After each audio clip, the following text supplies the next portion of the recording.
Welcome to lecture number 2. Today we'll talk about the transformation of the American West, particularly the regions west of the Mississippi River. We'll talk about the development of the railroads, how free land brought white settlers to the American West in large numbers, and Native Americans, people who already lived out west. One of the most important themes to be explored with this topic will be the role played by the national government in the development of the American West. Knowledge of the acts passed by Congress are crucial to reach an understanding of how and why railroads were constructed, as well as addressing American settlement in the West. The United States government also developed a new policy addressing Native Americans. Overall, there's one thing you may want to consider as you follow this lecture. Were the policies developed by the government positive or negative for the nation overall?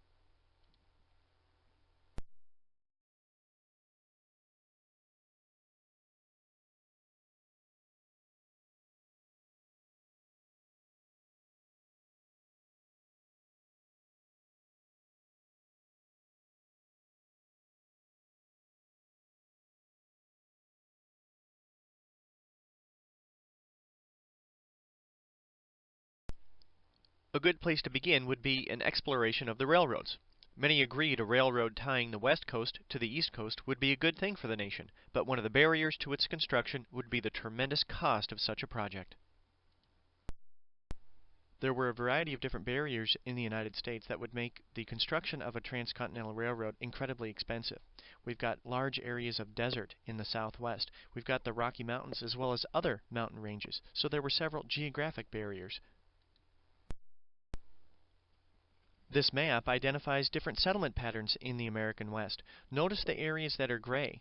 Those areas did not have any significant settlement. If they were to build a railroad from California to the East Coast, there would be large stretches of land where nobody even lived. Who would ride the railroad in those areas? So constructing a railroad would be very expensive, and then if you were to operate it, how would you make any profit or money?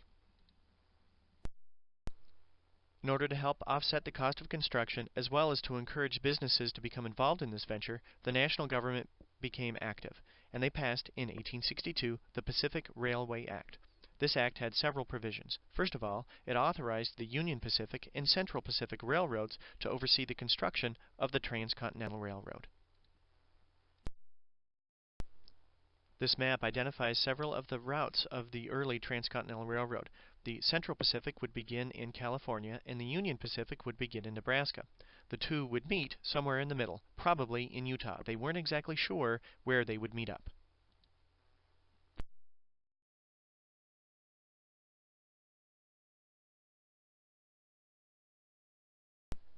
To help offset the cost of the construction of the railroad, the companies received free land. They received 10, and then later it was extended to 20 sections of land for each mile of track that was constructed. In case you didn't know, one section of land equaled 1 square mile. This meant for every 1 mile of track that was built, the railroad companies would receive 20 square miles of land.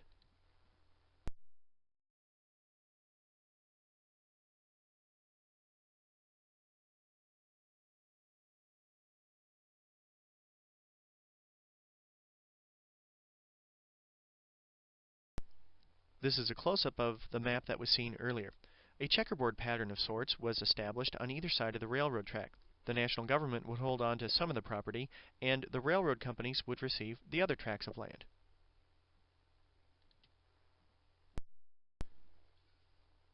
In addition to the free land, the railroad companies also would receive low-interest loans. They received between $16,000 and $48,000 in low-interest loans, depending upon the terrain, for each mile of track that was constructed.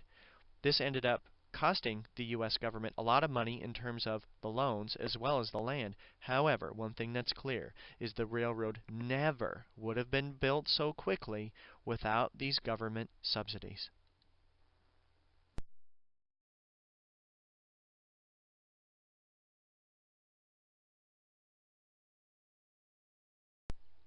Now that we have the Railway Act passed and its description, I'd like to talk about what happened as they were building the railroad itself. Some problems did develop because of the way the funding was set up. First of all, tracks were sometimes constructed too quickly as the two railroad companies tried to compete with each other to build more track.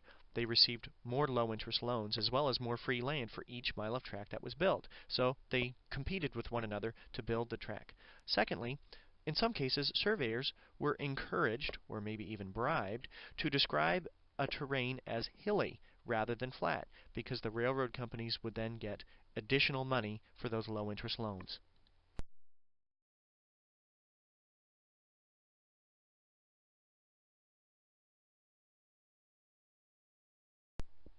Another problem faced by the railroads was the lack of labor. 1862 was in the middle of the Civil War, and so there were lots of laborers who were actually in the Union or the Confederate armies. So the Central Pacific began to encourage Chinese to work for the railroad. In fact, 12,000 Chinese, it's believed, worked on the railroad out in the West. Also, members of the Mormon Church were recruited. The Union Pacific specialized in encouraging Irish immigrants and then later former slaves and Civil War veterans to work on their railroad crews.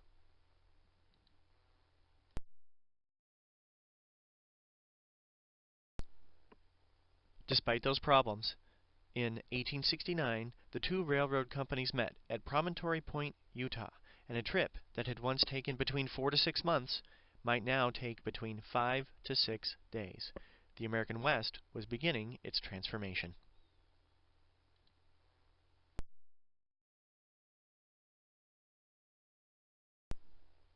It wasn't just the West that was transformed, but the entire nation. I showed this map a little bit earlier, but look at the different color coding areas. In the east, we see green. In the middle, we see purple. We see tan. And in the far west, kind of an orange color. These identified the different time zones that were established. These were established not by the national government in 1883, but by the railroad companies.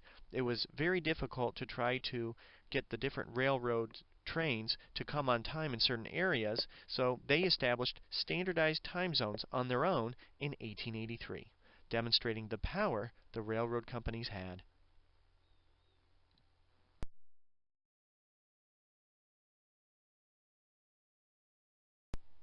The completion of the Transcontinental Railroad not only impacted settlement in the American West, but it also impacted the nation's economy and environment.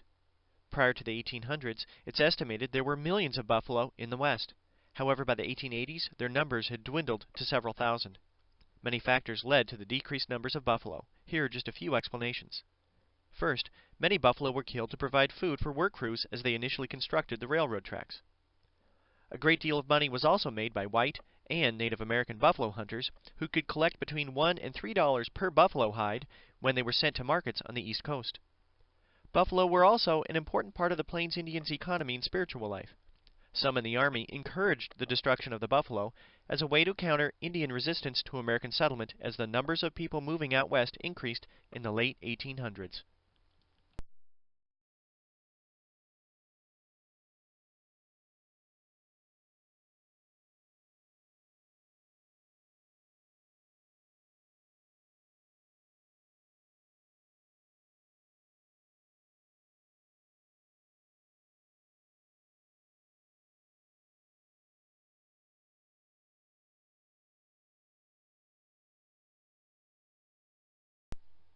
Any search would provide you additional information about the American West, but I've got a few websites here, beginning with PBS, a virtual museum from the city of San Francisco, and the Central Pacific Railroad has several photographs at their website.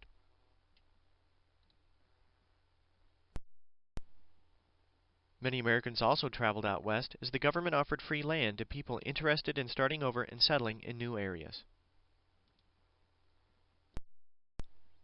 The same year the Pacific Railway Act was passed to help with the construction of the railroad, the government encouraged people to move westward by passing the Homestead Act.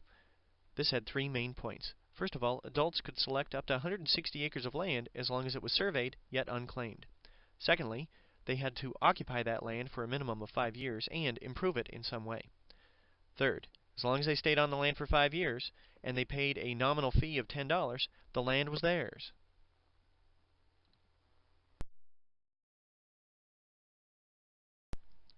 Remember how the national government held on to some of that land and established the checkerboard pattern with their land grants to the railroads?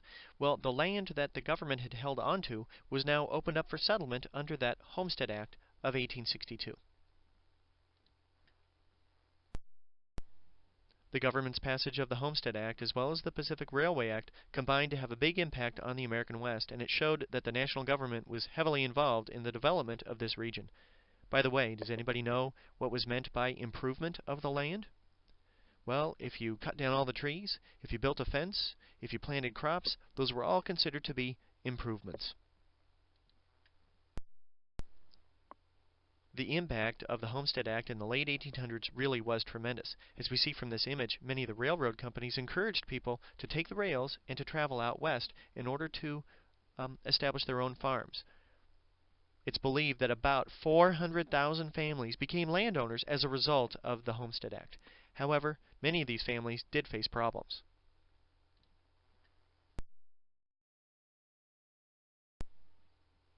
Many people traveled westward in hopes of transforming the land. However, what many discovered is that nature provided its own obstacles, which often transformed them and their activities. One characteristic many settlers soon discovered were the low levels of rainfall in many regions west of the Mississippi River.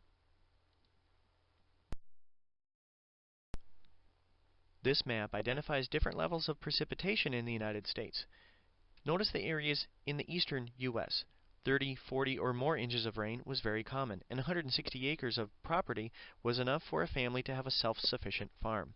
However, in the areas farther west, they might have only 20 inches of rain, maybe even less. In those regions, 160 acres just wasn't enough for a family to make it.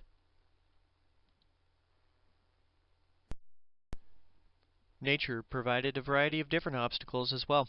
As one was working in the fields, large numbers of mosquitoes might swarm around them as they were trying to get their daily work done. Grasshoppers might invade a field of corn or wheat and destroy several weeks or months' worth of crops. The weather proved highly volatile. In the summer, it was incredibly hot with high humidity levels, and then in the winter, there would be huge blizzards with several feet of snow. Also, their homes were very often made out of sod or soil due to the lack of timber, and so there were a variety of things that impacted people's daily lives if they moved out west.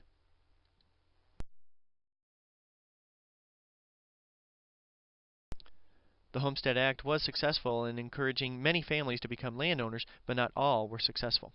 It's believed that to be successful, additional money was needed, maybe as much as at least $1,000, in order to purchase additional land or to provide irrigation to that land.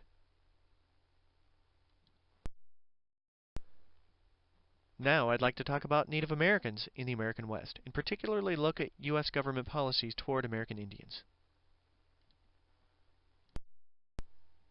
This map identifies many American Indian nations at or about 1500. It's estimated that in that time period, between 10 to 12 million Native Americans lived in areas north of what is now Mexico.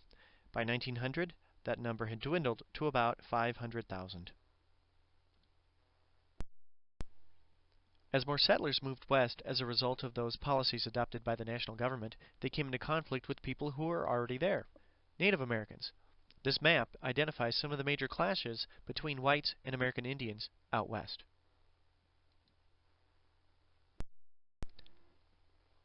As this map shows, Oklahoma was the location of many different Indian nations in the late 1800s. However, as it was opened up for settlement in the latter 1800s and early 1900s, conflicts developed in areas like here and in other regions of the American West.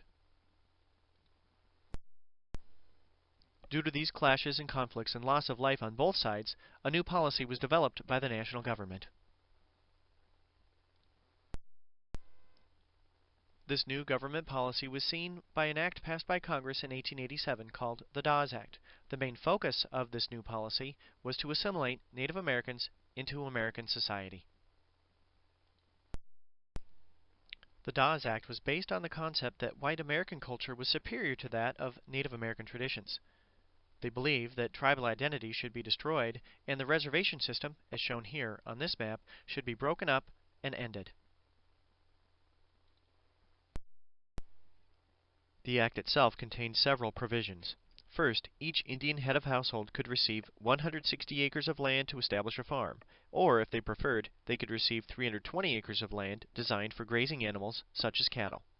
Secondly, additional family members could receive 40 acres of land each. Third, the land was held in trust by the American government for a period of at least 25 years. Finally, participation in this program was mandatory.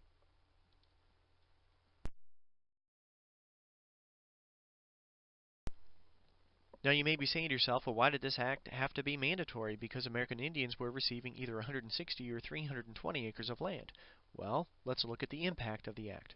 As a result of the Dawes Act, 2/3 of all tribal land which was held in 1890 was lost by 1930. The reason for this is because any land that was left over following the allotments to American Indians was opened up to settlement for whites.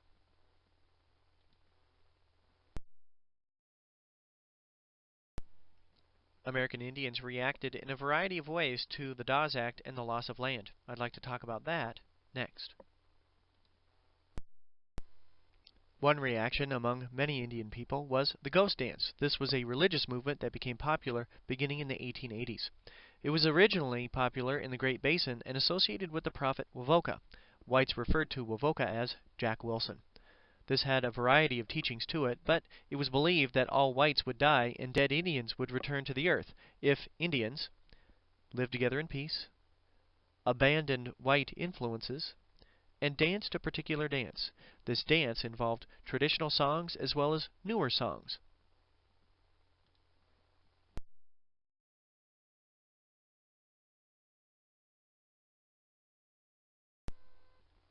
By the late 1880s, the ghost dance had spread to different areas and was particularly popular among the Sioux living in the Dakota Territory. There, it was outlawed by military authorities because it was seen as such a symbol of resistance to the American government. Tension really increased between the military and the Sioux when Sitting Bull was killed when authorities tried to arrest him in December of 1890. Sitting Bull was targeted because he was a leader among the ghost dance followers.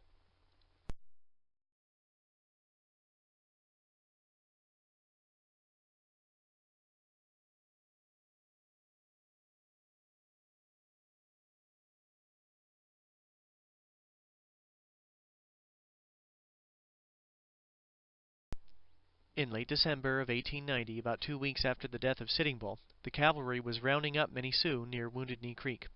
Shots rang out. In the ensuing violence, about 300 Indians were killed, including 7 infants. In addition to that, 29 American soldiers also died. These events were known as the Massacre at Wounded Knee Creek.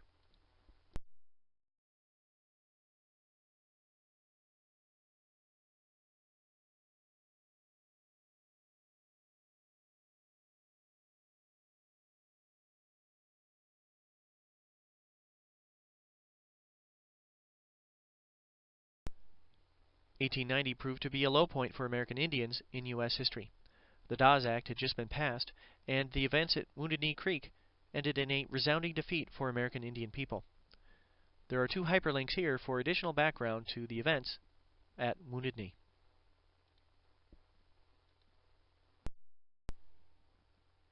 Several issues have been discussed in this lecture. In conclusion, let's go back to the main theme to see how it was addressed in different ways. This lecture has shown that the American West really was transformed dramatically in the years following the Civil War. One of the main reasons for this transformation would be the series of policies adopted by the American government. One thing that you'd like to keep in mind is, how would you evaluate these policies? Do you think they had a positive or negative impact on the nation's history? Well, this concludes lecture number 2, Transforming the American West Following the Civil War. I hope you learned something new today, and I've got some sources as well as additional hyperlinks to follow this slide. Have a great day.